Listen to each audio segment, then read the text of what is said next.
Hello everybody, Adam Lusek here, and today we're going to be going over 3 primary reinforcement learning algorithms, starting with basic, moving up to the medium, and then ending with a little bit more of an advanced example. And my primary motivation for talking about reinforcement learning today is that as someone who uses language models and applies language models to end user solutions, one of the things that I'd heard about in the grand life cycle of creating a language model is the post-training step of RLHF, or reinforcement learning from human feedback. It's a way to use reinforcement learning to directly optimize the language model to be more in line with human preferences. But I realized that I didn't really know a whole lot about reinforcement learning, and I especially didn't know how this is applied back to language models, so decided to put this together to start from the basics of reinforcement learning to better understand how this can be applied. And so if you've clicked on this video, it's very likely that you already have some sort of understanding of what reinforcement learning is, but for the uninitiated, let's go over a few of the basics. So essentially it can be dumbed down all the way to this simple diagram here. And reinforcement learning in and of itself is pretty much a type of machine learning where an agent learns to make decisions by interacting with the environment. The agent in this case is some sort of arbitrary entity that will learn to make decisions. This might be our software algorithm, it could be something like a robot, or whatever it is that we want to complete the task. The environment in this case is then just the situation or the world that this agent lives in and is doing its learning in. We also introduced the idea of the state, and the state is very important because that defines the current situation that the agent is in the environment. And what we'll be doing with the state is taking some sort of observation, looking at where we are, we being the agent, within this environment and observing the current situation around us. Then, once we've observed it, we generally make some sort of action based on that observation. And so based on that action that we take, we get some sort of reward, whether positive or negative, and this is feedback from the environment based on whatever action we just did.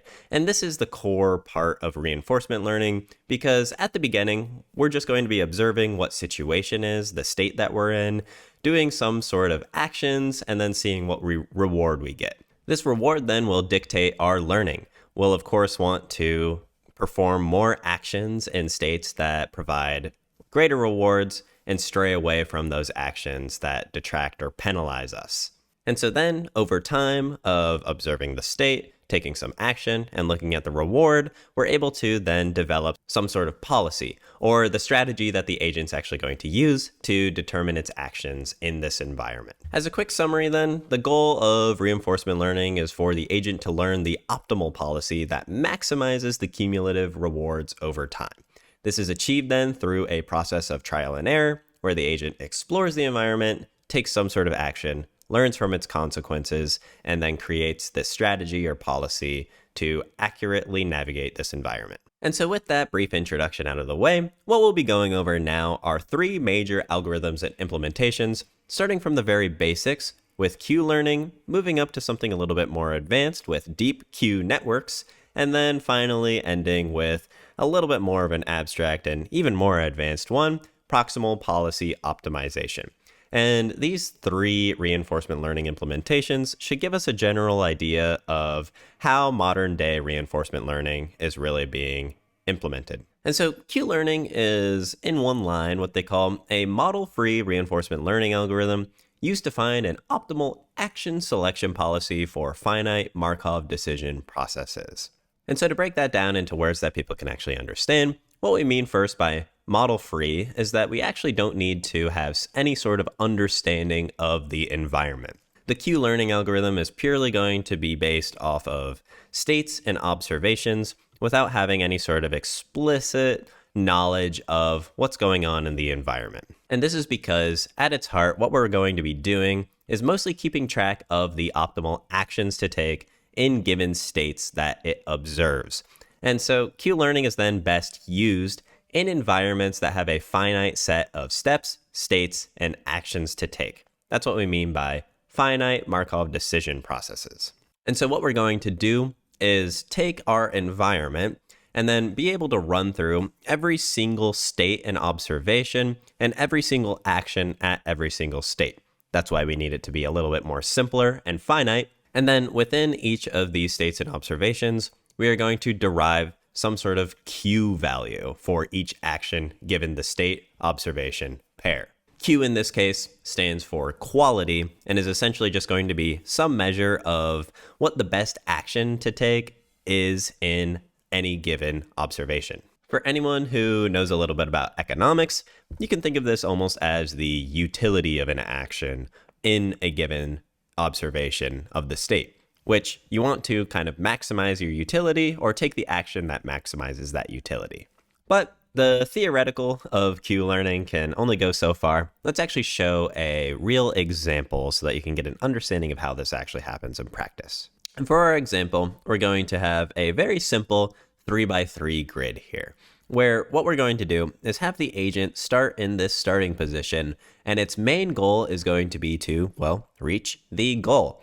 And the secondary objectives here is that we want it to do it as efficiently as possible in the shortest amount of moves, as well as not hitting into any obstacles. And so with Q learning, at the end, what we're going to create here is called a Q table. And that's going to store all of the Q values that we learned from running through this simulation.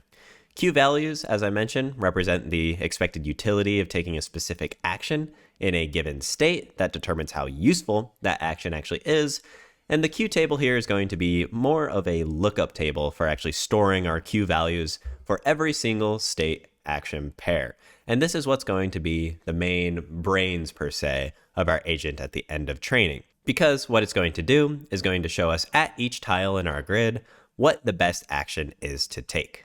And so to set up this environment in code, I essentially just create a 3x3 grid, define that we're starting at 0, 0 right here, and we are trying to make it to 2, 2 down here. We have one obstacle at 1, 1, which is right here in the middle, and then we have 4 different actions that we can take. Going up, going to the right, going down, and going left. A few of the additional things we need to get out of the way is one helper function to check if we are in a valid state, essentially taking in our coordinates and then returning whether or not we've hit an obstacle or whether or not we've become out of bounds, or essentially here hitting a wall. So that's what this function does. And then we have our ability to move, which will take in our state, of course, the XY coordinates, and then add the action to our coordinates to then determine the next position that we will be in our grid. And so with our simple but effective environment setup, what we can then do is define a little bit more of the actual Q learning algorithm here. And that starts with 3 main parameters. We have epsilon, alpha, and gamma. We'll show how each of these actually play into the calculation coming up here in a little bit, but the brief one-liner is that epsilon is actually what we're going to use to ensure a balance between exploration and exploitation. Alpha is almost our learning rate, which controls how quickly the agent actually adapts to new information. And then gamma is what's called the discount factor and is going to be the number where the agent considers long-term rewards versus short-term rewards. So to expand on that, starting with epsilon, what this is really it determines the probability of the agent choosing a random action instead of the best known action. And this is, of course, what we call balancing exploration, or taking some sort of random action, versus exploitation, which is choosing the best known action. With an epsilon of 0.3, we will explore or choose a random action 30% of the time when we observe our state here. And then the other 70% of the time, what we're going to do is actually choose the best known action. And so finding a number that balances exploration versus exploitation is very, very important, because we want to ensure that we're trying out different random moves so that we might be able to actually find a more optimal situation or more optimal action to take. Alpha then is very simply our learning rate. It's going to determine how valuable new information is to the agent compared to existing information. And so with an alpha of 0.3 that we've defined here, the agent is going to incorporate about 30% of the new information and retain 70% of the old information when updating its Q values for the actions to take in each state. This is essentially, you can think of it as a weighting. The higher the alpha, the more new learnings will be incorporated, or we can weight it down and incorporate only about 30%. Balancing this is helpful because a higher value will of course make the agent adapt more quickly to new information, but a lower value might be useful if you want to make it more conservative or a little bit slower for more complex environments. The discount factor is also a very important part here, which is what gamma is representing, which will determine how much the agent actually values future rewards compared to immediate rewards. With a gamma of 0.99 or a discount factor of 0.99, what we're saying here is that future rewards are valued at 99% of their actual value. And so you're probably wondering, why, if we have some sort of long-term end goal, are we actually discounting it? It seems a little counterintuitive, but the main reasoning behind this is that we actually want to value immediate rewards a little bit more because those are more guaranteed than those long-term rewards. If all we care about is the long-term reward and we don't try and optimize the immediate future, that can lead to almost, infinite wandering around without caring as much about what we're doing exactly in the moment. So balancing both of these out makes it so that we can optimize our short term to get to that end goal. And so these hyperparameters are definitely going to come back across all of the other examples, but let's talk a little bit about how we actually create the agent rewards. And so to reiterate, in reinforcement learning, rewards are that scalar feedback that signals and indicates how well an agent is doing at any given time step. It's pretty much the way that the agent understands whether it's doing good or bad at actually achieving that end goal.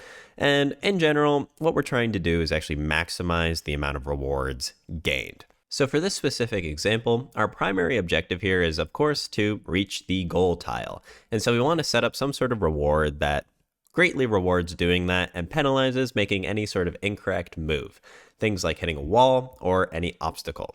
As a secondary objective here, we also want to make sure that we find the most efficient path to this goal.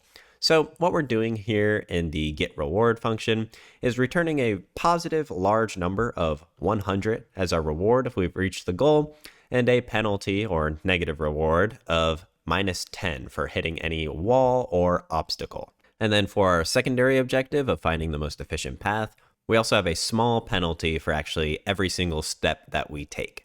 And so this should ensure that we greatly reward reaching the goal, harshly penalize hitting an obstacle or a next state, and then each step is a little bit detrimental so that it takes the least amount of steps. And so the big thing here is that the specific values of 100 and -10 and -1 are somewhat arbitrary and can be adjusted or defined by you. But the big focus here is that the relative differences are actually more important than the literal values here. Reaching the goal should be much more rewarding than the penalty for a single step. And of course, hitting an obstacle should be much more punishing than actually taking an extra step. So that's how we balance the rewards here, with having a great big reward for hitting the goal, a decent penalty for hitting the obstacle or hitting a wall, and then a very small one for each step that we're taking to encourage the shortest path. Implementing epsilon for exploration versus exploitation then looks a little bit like this when we're actually choosing an action. And the line here specifically, the random uniform 0 to 1 less than epsilon, is going to generate some random number between 0 to 1 and then compare it to our epsilon of 0.3. This is implementing what is called the epsilon greedy strategy, which is with the probability of epsilon, or 30% in this case, the agent will explore. Otherwise, it will exploit and choose the best known action. Essentially, if we hit that 30% coin flip, we're going to take a random choice. Else, we're going to look up at our Q table to see the current observation for the state and choose the largest Q value of the action, and that will be our best known action. To actually define and update these Q values, this is the big scary looking equation that we're going to be using, which when we break it down isn't actually that bad. And this is called the Bellman equation and looks a bit like this, where given the current state that we're in, we're going to look at the Q value for taking an action. And then what we're going to do is add this step here, which is what we're going to determine our Q value from the reward that we're getting. So this entire equation back here is going to be that value added to the current Q value of the action, but it's of course going to be multiplied first by our learning rate, which in this case is 0.3. So we're going to incorporate about 30% of our updated information here to that. But within this here, what we have is our reward plus the gamma or discount factor of the max future expected reward for the next state. Of course, if we removed just this latter half and only kept the reward, and that essentially means having a gamma of 0, all that we would do is care about our current reward that we've gotten from being in the current state. This would ignore the future almost completely and wouldn't have anything to do with it. But of course, we want to consider the future rewards that we're going to be getting, so that's why we add this latter half here. And so we're taking the max of the actual next state's best action to determine this. And the reason we're using the max is because it'll look at the largest Q value, which is essentially going to be our optimal action to take in the future. And subtracting out the current Q value for that action is going to show us then the amount that our current Q value actually more so needs to change, while still incorporating some of that prior learned knowledge by using the current Q value. This is all defined here then in code with this update Q table function here, where we're going to take our Q table that, if you remember, is going to store all of the different Q values for each state action pair, the state that we're in, the action that we've taken, the different reward that we've gotten, and then the future state. And what we're essentially going to be doing is looking into that table to find the state and the index of the action. And what we're going to be doing is adding to it, as we see here, adding the alpha, our learning rate, times our reward plus the discount of the max value of the Q value of the next state. So the best next action that we can take in the next state, subtracting out the current state action Q value.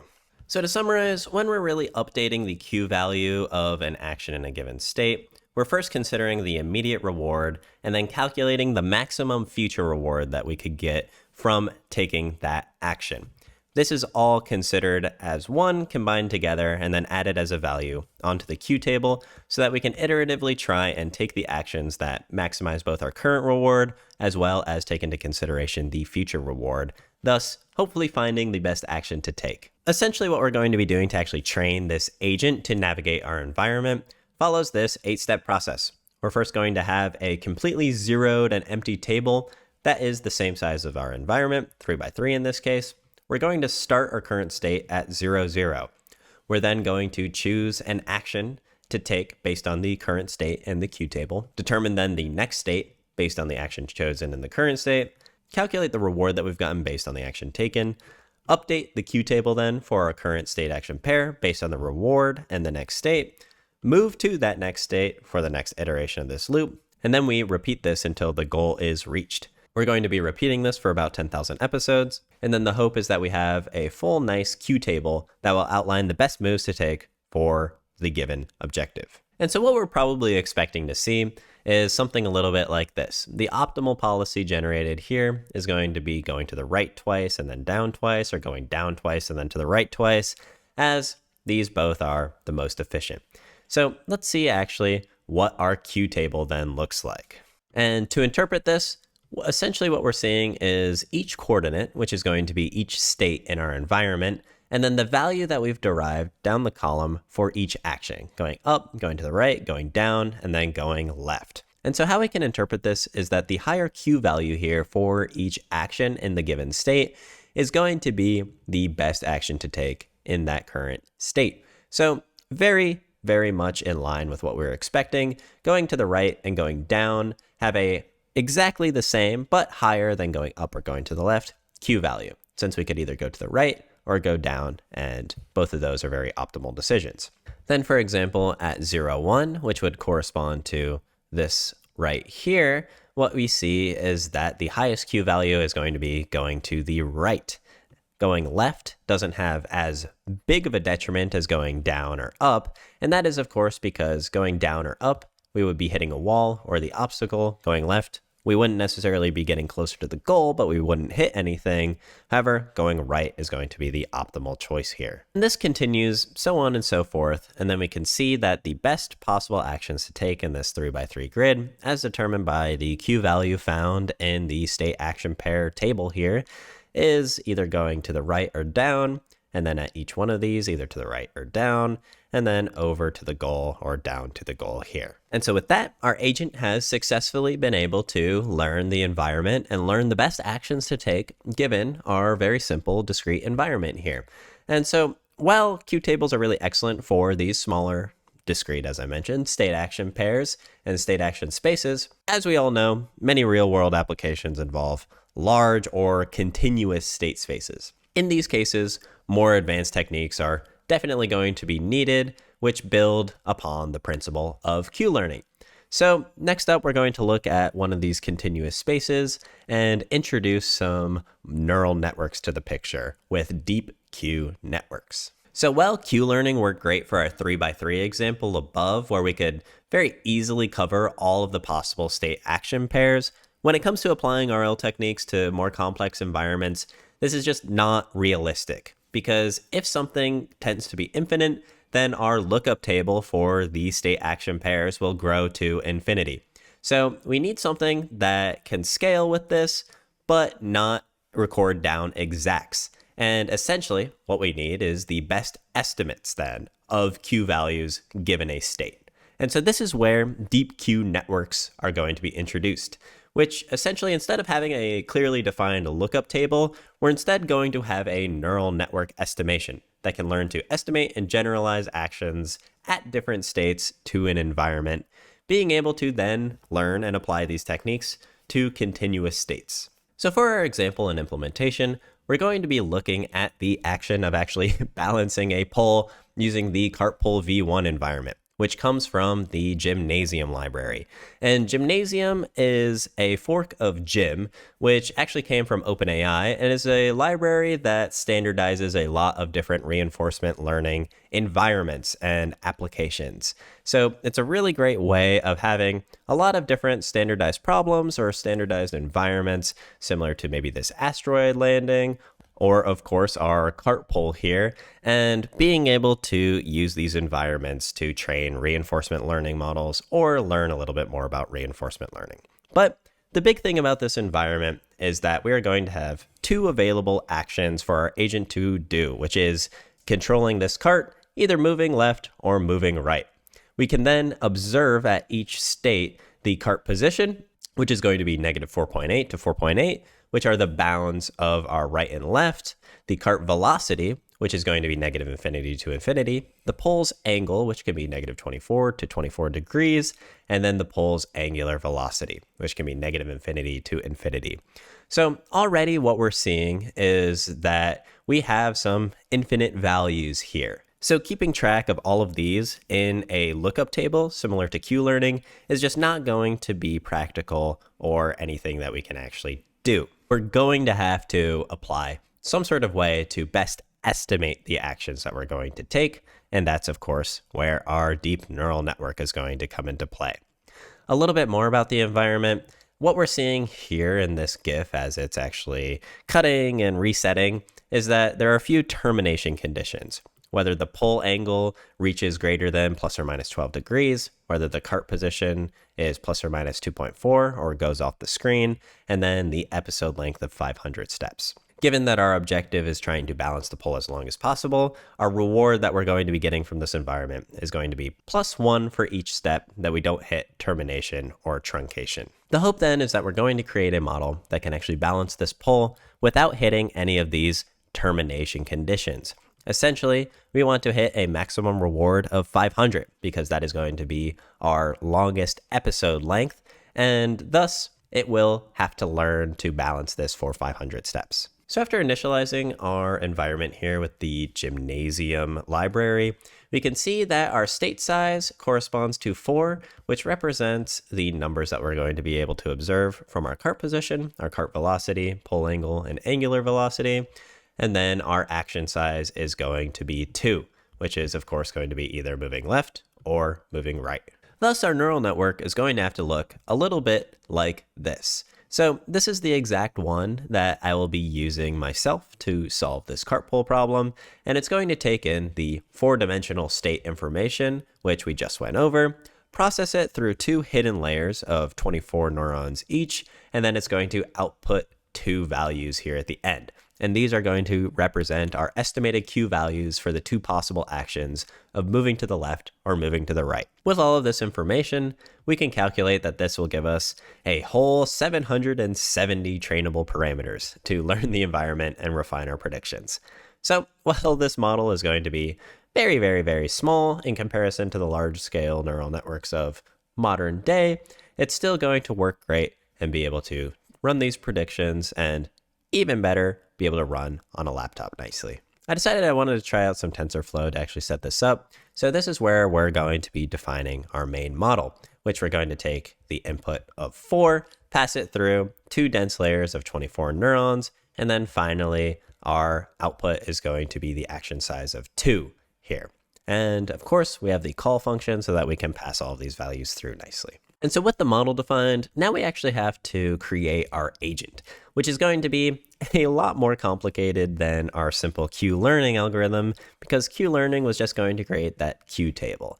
So there's a lot going on in this agent class that we have here, but let's go through some of the fun techniques that we're actually going to be applying when creating this agent, starting with the technique of experience replay. And experience replay is an interesting approach to this, where essentially we're going to implement a memory deck, and we're going to store tuples of our state, action, reward, the next state, and whether or not we actually finished, representing our agent's experiences. And then during the training, we're going to sample randomly from the memory. So there tends to be in reinforcement learning, as each episode goes on, some sort of correlation. And so creating a memory that we can randomly sample from, and then using those examples to actually be our training set randomly breaks that correlation, thus stabilizing our training a little bit better. As I note down here, this is going to help with mitigating overfitting to recent experiences. And as a plus, we can use each experience multiple times for the learning, making this a lot more data efficient. And the process works a little bit as such. So as the agent is actually interacting with this environment, or our cart pull environment here, it's going to store each experience in a tuple in this replay memory. And during the training, instead of using the most recent experience, we're going to randomly sample a batch of experiences from the memory. This batch is then going to be what's used to update the Q network and do all that nice stuff like computing the loss and performing our gradient descent to update our internal weights and biases. In our agent here class, we introduce this using remember down here, which is going to append to our deck the tuples. And then this comes back in replay down here, which is essentially going to be our training script here, where we're taking a batch of a random sample from the memory. And just as a note, if you're unfamiliar with what a deck does, it's essentially a list where if you hit the maximum length of the list, the next item that you add to the list will be added, and then the last item will be removed, and it'll just be this running list that you're able to add to, where the oldest one is removed at the end. And so adding in that memory is going to help stabilize our training for sure, but the astute among you may have noticed that in our initialization, we're actually creating 2 models. Our main model, and then something that we're calling a target model, and calling this build model for the DQN class twice. And this is what's going to be called Q-target stabilization. And Q-target stabilization solves a very interesting problem in that if we don't have a separate target, we're going to be using the same network, a neural network here, to compute both the current Q value and the future Q value. This is going to lead to a moving target problem, because as we're using the same network to estimate all of these, we're updating the weights of the network itself. So these are always going to constantly change. There's no super ground truth. And the way that we actually mitigate this is by introducing a second network to actually create these targets called the target network. As a reminder, the target here is actually going to be our estimate of the total future reward for taking a particular action in our given state. And it's the value that we want our estimate to move towards, or our best guess of the true value we're trying to learn. And so introducing a separate target network is going to stabilize this a lot because we can use the target network to compute the Q values of the future and then update the main network towards this target. And so while we actually do update the target model's weights to be the exact weights of the original model, what we can do is only update those weights every n number of steps, which later on we're going to do every 5 episodes. And this will increase our stability by keeping the target values actually stable that we're trying to move towards for a few episodes, thus removing any correlations that we might get between the predicted Q values and the target that we would have from using the same network to actually predict these, and also can help with the learning. To show how our Bellman equation is actually modified to include both neural networks and then also the target network, we have our standard equation here that we saw with the Q learning algorithm, and then with deep Q networks and a target network. Instead, what we're going to be doing is calculating these Q values based on the output of our neural network parameters. So that's what this theta is representing. And then we can see that when we're calculating the maximum future reward of a given action in the next state, we're actually going to be using the target network instead of our primary network. So you should tend to see now a little bit of how this is going to help actually stabilize this, as we're not using the same model and updating the same model for all of our calculations. And within the same implementation of our target network here, we're actually implementing a third concept. This is double DQN. And one of the additional issues that comes up from using the same model for both the selection and the evaluation of actions and estimating those Q values is also the ability of overestimating the true values of actions. We can overestimate these true values because if our Q value estimates have any noise, which is super common in early training when we're just trying out all sorts of random things, we're more likely to actually select those actions that have been overestimated by complete chance. Thus, if we continue to use the same model to actually evaluate how good these actions are and update our Q functions, we can end up propagating and amplifying this overestimation. This is combined and implemented with our Q target stabilization in the same code that we have right here, where the next action is using the original model, and then evaluating that action is actually using the target model here in this second line. And just to reiterate, the reason that we decouple both the action selection and the action evaluation into 2 different models using this target model is mostly to reduce our overestimation bias so that we're less likely to propagate any noise as true values. Because if one network overestimates a value, the other one can actually compensate for that quite well. As a plus, separating selection and evaluation creates that more stable learning target that we saw from the Q target stabilization. This discrepancy can also implicitly encourage more exploration during the reinforcement learning process, and also reducing this overestimation can give us better generalization across unseen states. So with those 3 techniques of the experience replay, Q target stabilization, and double DQN implemented nicely into our agent class here, we can move on to actually training it. And with all of these hyperparameters here, nothing has really changed out of the ordinary from our regular Q learning hyperparameters. The only thing I have now is implemented epsilon decay, which will take our epsilon value, which is of course our exploration rate, and keep it high at the start, and then across all of the episodes will decrease it all the way down until it hits 0.01, starting from 1. This will just encourage a lot of exploration at the start, and then towards the end, it will encourage exploitation of the best known possible values. The rest of these follow suit with our regular Q learning. So now all that we have to do is apply this and train a model on our cart pole environment. So after running this for about 500 episodes, we can actually load it and show this in action.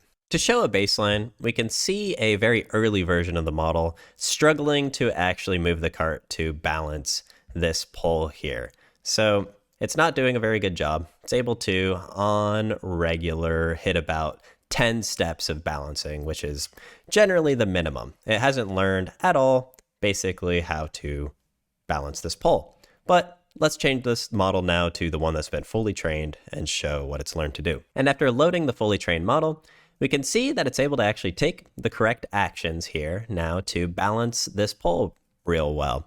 It's getting dangerously close, I would say, to the right-hand side, but you can see that it's learned to compensate for the different states of the pole by swinging a little bit back and forth. So much so that it's able to balance it all the way down until it gets a total reward of 500. It's a little interesting to see that during this pure exploitation, where it's choosing the best action, it's actually learned, or its policy that it's generated is essentially throwing the pole over to the right and then swinging it back and forth on the right hand of the window here. Some of the other things that you may have seen, or other examples of the cart pole simulation that's been fully solved, would usually have this exactly in the middle, just balancing all the way until the end. But as we can see, due to the quirks of reinforcement learning, it has and is consistently able to get a reward of 500, just not exactly in the way that we might expect it to fully do. But it has successfully been able to maximize its expected reward here. Visualizing this policy in the best way that we can here, we can see that blue is when the card is actually moving to the left, and red is when the card is moving to the right based on the pole velocity and the pole angle. And when we see that when the pole angle is slightly negative, aka leaning left, and the velocity is negative, the agent will compensate by moving left. And when the pole angle and velocity are both positive, the agent will compensate by moving to the right. This makes sense as it tries to position the cart underneath to best balance the pole. We can also see then that the boundary between these two actions is relatively smooth, which suggests that we have a pretty stable policy and that we've learned to make a generalizable decision-making rule here. So great stuff from our deep Q network with our neural network underlying that's learned to create and apply the estimated Q values into this policy to balance the pole. So up until now, both Q-learning and deep Q networks have been examples of what we've been calling value-based methods. Essentially, this means that they focus on calculating or estimating the actual value of these state action pairs. They learn to estimate pretty much how good it is to be in a particular state or to take a specific action in that state, thus creating what we call a value function. The policy then, which determines what action to take, is derived from this value function, typically choosing the action with the highest estimated value. The more advanced alternative to these value-based methods is what we call policy-based methods, which attempt to learn the policy directly without the intermediate step of actually calculating the values. For a quick example using basketball, for value-based methods, you'd actually be telling the agent, standing here with the ball is worth 5 points, but standing over there is worth 2 points. The agent then figures out what to do based on these values. But with policy-based methods, you'd be directly teaching the agent. When you're here with the ball, shoot it. When you're there, pass it. So you're learning the actions to take, not actually the values of these states. Both of these approaches aim to actually maximize the expected return, but there are some advantages to using policy-based methods, such as handling much larger, more advanced continuous action spaces or more stable performances in some environments. So, to introduce this as our third and final, most advanced concept, we are going to be taking a look at what is called Proximal Policy Optimization, or PPO. And PPO is essentially a policy-based method that uses gradient ascent to directly optimize the policy, aiming to find the best set of actions to take in many different states. So to introduce and summarize, Q-learning, which we went over first, learns a Q value function that estimates the expected return for each state action pair. It then uses a table to store those Q values for each state action pair, and then the policy is derived from the Q values. The deep Q network also learns a Q value function, but instead uses a neural network to approximate it. This can handle high-dimensional state spaces, but the policy is still derived from Q values. And so then to expand with proximal policy optimization, PPO directly learns a policy using gradient ascent to maximize reward. So unlike these value-based methods like DQN and QL, PPO optimizes the policy directly without the intermediate steps of learning Q values.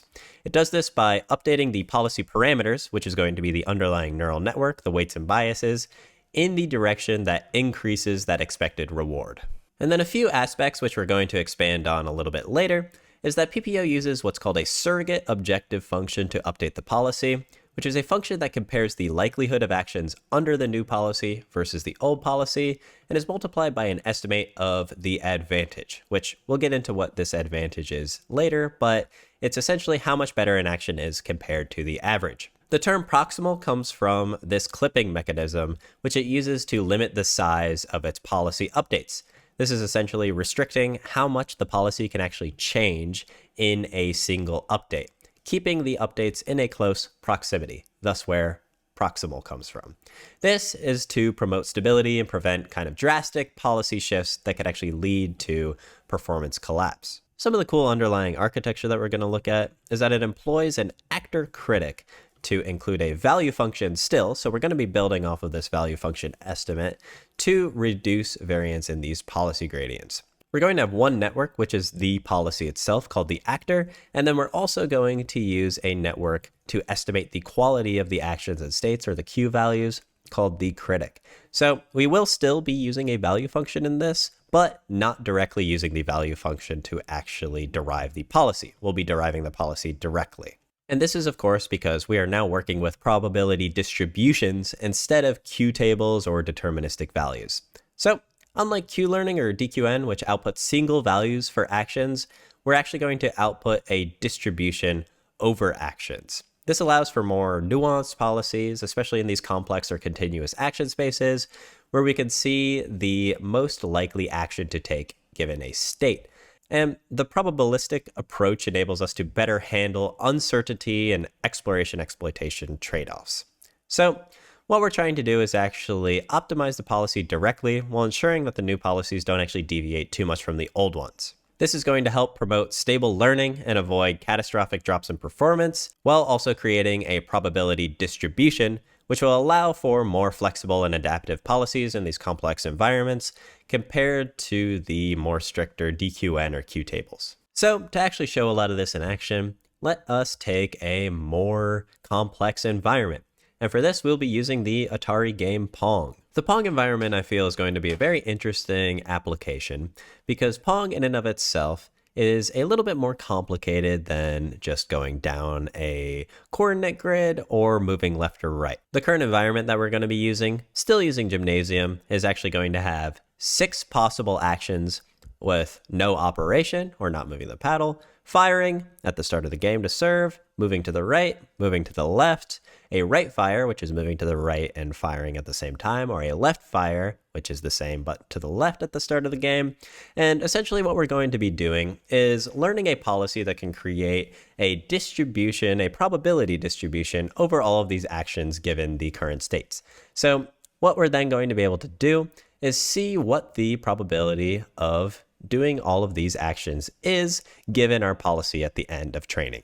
The way that the rewards are set up for this is that the game goes to 21 and we get positive rewards for every point that we score, and then rewards are detracted for every point that our opponent scores. As an additional fun quirk, this is actually going to be a lot more advanced because we're going to be using the direct images from the Pong environment. So we need some way to actually pre-process, convert these images into a workable format, and some sort of model that can learn that. Additionally, as this is starting to get a little bit more complicated than just our traditional Q learning and our deep Q networks, I'm going to be employing the help of the package Stable Baselines 3, which is a reliable implementation of different reinforcement learning algorithms. So this is going to handle a lot of actually setting up the network and doing the training, but we'll still discuss the theory of how this works and show the output. So now that we're actually using images, we're going to be using some convolutional neural networks in some fun, fancy ways. But first we actually need to convert our environment into something that can actually be processed by these networks. So let's talk a little bit about the different pre-processing steps that are actually going to happen behind the scenes. And the first thing is that actually processing all of the raw frame data is going to be a little bit much. It gives us a lot of information that we don't necessarily need. It is a 210 by 160 pixel frame and also by 3, which corresponds to the RGB color value of the pixels there. So what we're going to be doing to dumb this down and make it a little bit more processing friendly is taking that raw frame, converting first the color channel to grayscale. So then it's only going to be a value of 1, not 3 color channels. And then also resize this down to 84 by 84 pixels.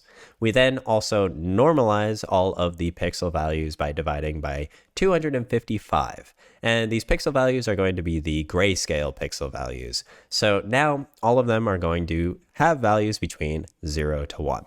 And this will simplify our data input for our neural network while also being able to maintain the main features. Starting with our raw frame, we convert it to that grayscale and then resize it down and normalize. So we're still able to capture a lot of this good information, and this will still give us enough information to extract the main features for our convolutional neural network. But now we don't have to process all of the extraneous stuff. But one of the issues still is that just downsizing and grayscaling our pictures doesn't capture a lot of the actual motion that's happening as things change along the Pong screen.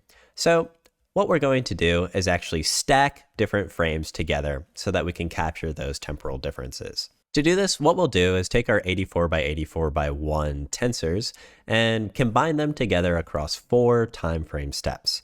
And that will result in an 84 by 84 by 4 tensor, allowing us to capture different motion by having multiple consecutive frames so that we can infer a lot of direction and speed, deal with things like partial observability, where a single frame might not contain all of the necessary information, such as the ball being temporarily hidden behind a paddle, or provide just that general temporal context to have a short history of the game. Combining these 84 by 84 by 1 tensors into an 84 by 84 by 4 tensor can kind of be thought of a little bit like this. An 84 by 84 matrix, where each entry into the matrix is then also going to be an array of 4 values, going from 0 to 1. And this is how we are going to actually be able to capture and process these and start to infer, using our convolutional neural network, some of that movement and motion and temporal context. So with the preprocessing technique defined, we can instantiate our environment. And what we are seeing here is that the environment action space is 6, which matches up very nicely to the 6 available actions that we were expecting. We then need to define the architecture, where once the architecture actually observes the space, is going to output that probability distribution over all 6 actions. These 6 actions are what's going to be then sampled from given the current state, which using stable baseline 3 is going to follow a little bit something like this. We're going to take our input, which is then going to be processed through 3 convolutional layers, followed by 1 fully connected dense layer. This dense layer is then going to have 2 outputs that we're going to have. The actor head, which is going to be our policy head, that actually outputs the action probabilities, and then our critic head, or our value function part of this, that is going to estimate the state values. Another way of looking at it outside of this top diagram is this bottom diagram, where much of the actual image processing is going to be done in the convolutional layers, and then the outputs to the probabilities and the estimated values is going to be handled from the dense layer. And so with the architecture of our network down, let's talk a little bit about how we're actually going to do the calculations to show what different actions are going to be better given the current states. Which brings us to the clipped surrogate objective function, which we briefly mentioned a little bit earlier. And so this equation looks kind of complicated, but it is the core of the proximal policy optimization. So let's go through it and define out what it is. So L of theta is actually the function that we're trying to maximize, where theta represents the actual parameters of this policy network. And we're hoping to actually increase the expectation, or the empirical expectation, over these batches of sampled data that we're running the training through. The expectation of what? That is, of course, the clipped surrogate objective, which is going to tell us how well our policy is actually performing. So to go through that objective function, we first start with the probability ratio. And the probability ratio is going to tell us the probability of taking the different actions given the current state between the old policy and the expected new policy that we're working towards. It's going to tell us how much more or less likely the new policy is actually going to take some action at the given state compared to the old policy. And so we multiply this change in the probability of us actually taking that action by another function called the estimated advantage, which we'll expand out a little bit in the future. But what this will tell us is that it will measure how much better that action is compared to the average action in that state. And so multiplying the probability that we take the action by its advantage can help us determine exactly how much, either positively or negatively, to update our policy given what that action is able to do. So it'll hopefully increase the probability of actions that lead to better advantages and better rewards, or decrease the probability of taking actions that lead to disadvantages. You can see that we're actually going to have two values here that we're taking the minimum of. The first ratio that is multiplied by the advantage, and then also the clipped ratio, which is multiplied by the advantage. And the clipped ratio is going to clip the ratio between 1 minus and 1 plus epsilon, where epsilon is generally going to be some sort of small number. This is going to give a more manageable estimate of the clipped objective. So we'll have both the unclipped objective and the clipped objective, and then we'll take the minimum of that to be even more careful. And so minimizing this and taking these smaller numbers allows us to then update the parameters of our network a lot slower and a lot less drastically with larger numbers. So with the clipped surrogate objective that we have here, we're also going to take into consideration two additional things: a value function loss for the actual value function estimate that we have right here on the end of our network, as well as an entropy bonus. We include a value function loss, which is just taking the shape of classic mean squared error, which is a common loss function in neural network training. And the critic is, of course, meant to improve the accuracy of our advantage estimates. And then also we include entropy, which is a measure of actually the randomness of the policy. And this is a bonus because rewarding more random policies can actually help with the exploration phase of our reinforcement learning. So we include both of these functions, as well as C1 and C2, which are balancing coefficients, onto the complete PPO objective to make this one nice equation here. So now that we know what our big objective function is that we're trying to maximize, let's actually create the model. And of course, since we're using stable baseline 3, creating this model is going to be as simple as using their PPO function and then passing in a bunch of these keyword arguments here. Go through these real quick. Our clip range is 0.1, and that's going to represent our epsilon here in this equation here. We also have an entropy coefficient of 0.01, which is going to multiply towards our entropy bonus, which is going to, of course, encourage a little bit of exploration by rewarding those higher entropy policies. We then also have the generalized advantage estimation lambda and gamma coming back into play. So gamma, as we remember, is our discount factor for future rewards, but now we also have lambda. And without going into too much more math, lambda here is actually going to control what's called our bias-variance trade-off in the advantage estimation.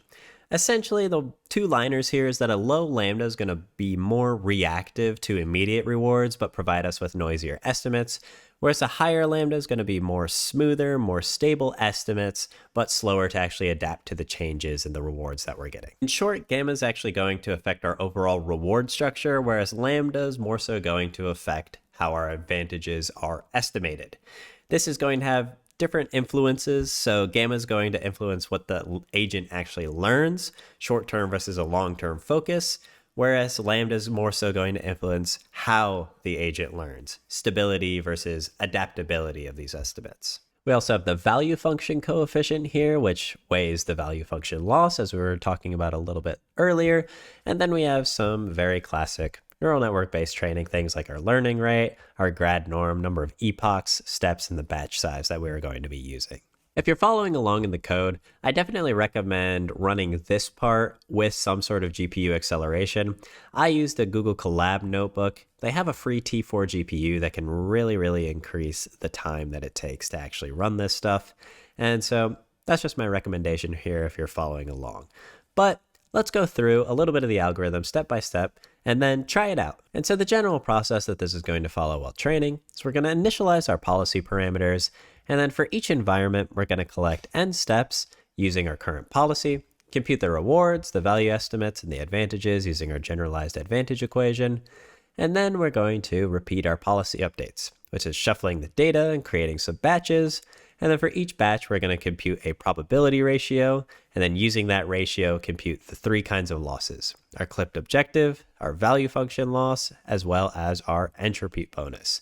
We're then going to compute the total loss, combining all of those together with their different coefficients, and then compute our gradients, apply gradient clipping, and update all of our parameters with our learning rate. So now that that has actually been trained, let's first take a look at what a untrained early version of the model performs like. And so, well, from this pretty poor display, we can see that it's kind of starting to generally go towards the ball, but can't really return it at all or anything.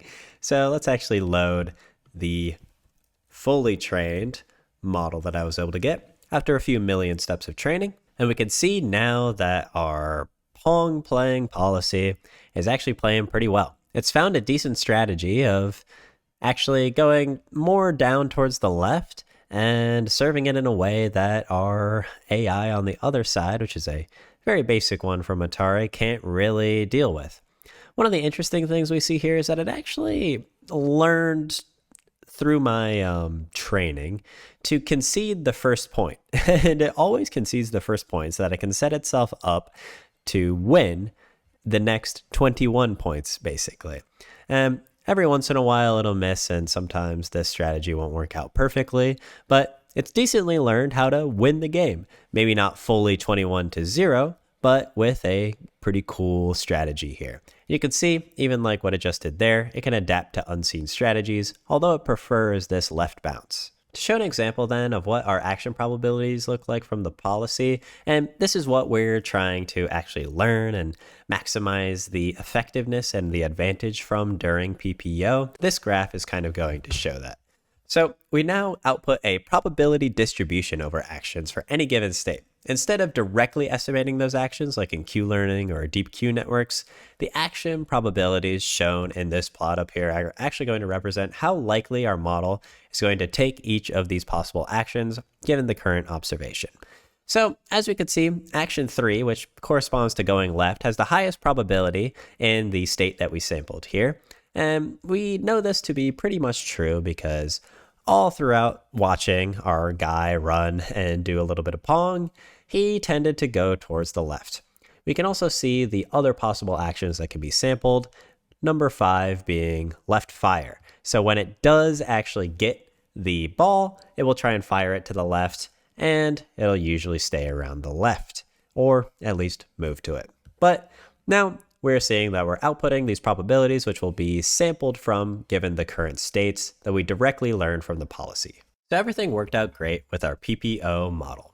And to round things out, what I wanted to do is provide a couple closing thoughts around language models and reinforcement learning from human feedback. One of the major steps of actually aligning and finishing up the training of large language models is this final step of RLHF, which essentially the process of actually creating and then aligning language models first follows the pre-training and supervised fine-tuning methods, where language models are first pre-trained on these large data sets and learn those language patterns, and then they are fine-tuned using supervised fine-tuning with labeled or human-curated input-output examples.